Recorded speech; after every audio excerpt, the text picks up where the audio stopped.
Okay, so we're going through texturing, and this is part 2.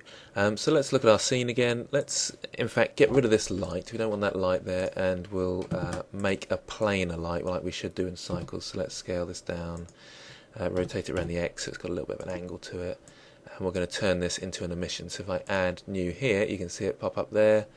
And let's just change it here for simplicity's sake. So emission, and you can see it changing there. And if I zoom out a bit, let's increase the strength. There we go. Okay, so we get the idea. And you can see it's nice and shiny. You can see actually on this texture there is a slight sort of clothiness to it. Can you see those sort of little bumps around the place? Now what we can do, let's just click back on our ball so we get our node tree for our ball. If I click on different items, it gives the different node trees. So back on our ball there. And if I take the colour now and put it into the displacement, let's see what happens. Can you see that that actually starts making it look bumpy? And that's what the displacement map does. It makes a sort of bump in your texture. Very useful, and I'll show you a bit more about that later. But just so you get the idea of what the displacement map does, and there's much better ways of doing this than just going straight from colour. But for now, so there we go. It's shiny there, really shiny, and if I take it into the displacement, you can see that it makes it all bumpy. In fact, I'll just increase the roughness a bit so it's a bit easier to see. Yeah, so you can see that texture. It really looks quite sort of bumpy now. Yeah. Okay, let's take that off.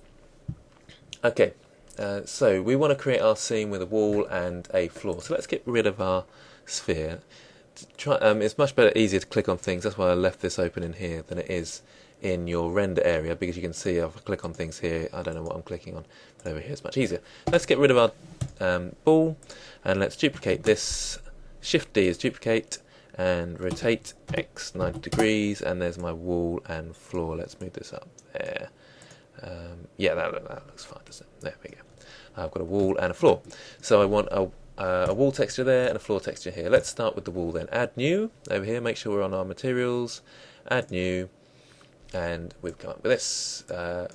So we'll keep it diffuse for now, just for the simplicity's sake. Let's add a texture, image texture, add that to the colour.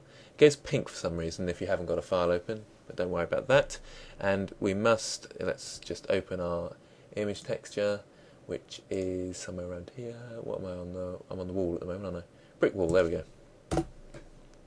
Okay, nothing's happening because we haven't told it how to display that texture. So we go to Input Texture Coordinates. There we go, and drag the generator down, and there it is. We've got a nice wall, and you can probably start to think, oh, this is going to be fun, this is. I can now make realistic looking textures. Okay, let's try the floor now then. Let's click on our floor, add new, and I'm going to make this one glossy, and I'll show you the reason why later. Let's add gloss. Oh, where am I? Shader, glossy. There we go. Let's sort that out. Right, then add, and see the shininess straight away. Add texture. Sorry. Yep, texture. Image texture. There we go. Let's just move these across a little bit. And add.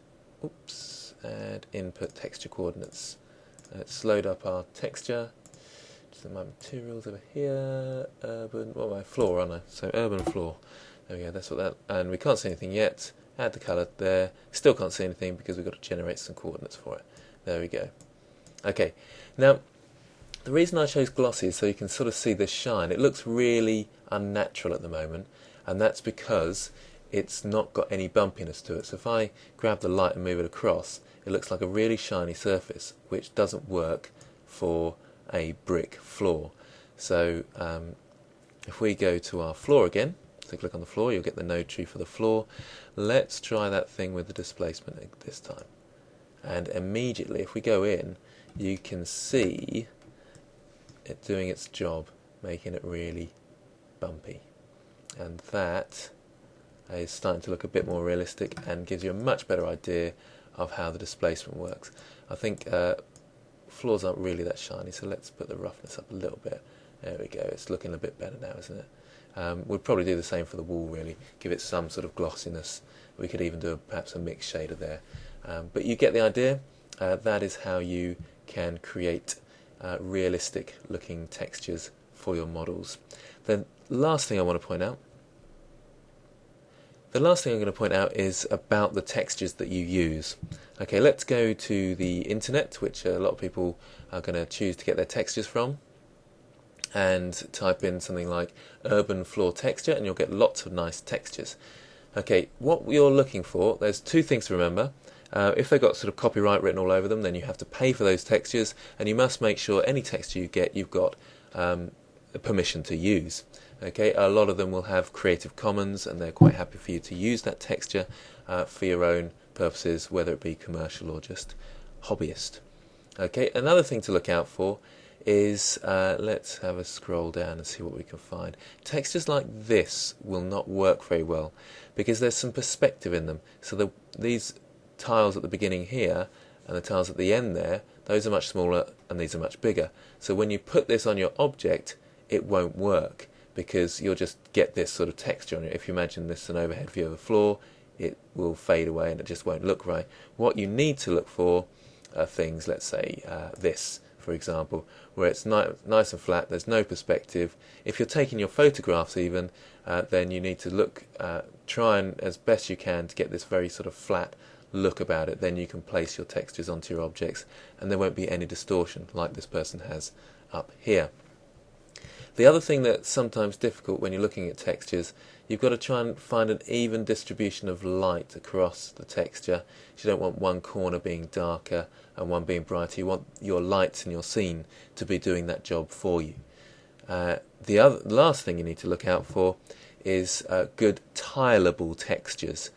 So if you wanted to, let's say, take this texture for example, and you wanted to repeat it, can you see how that bit there, if I add this corner to it here on that side and I want to tile it like a tiler, like floors and things like that, then it's going to be distorted because there's a lump there and it's going to not marry up with this edge here.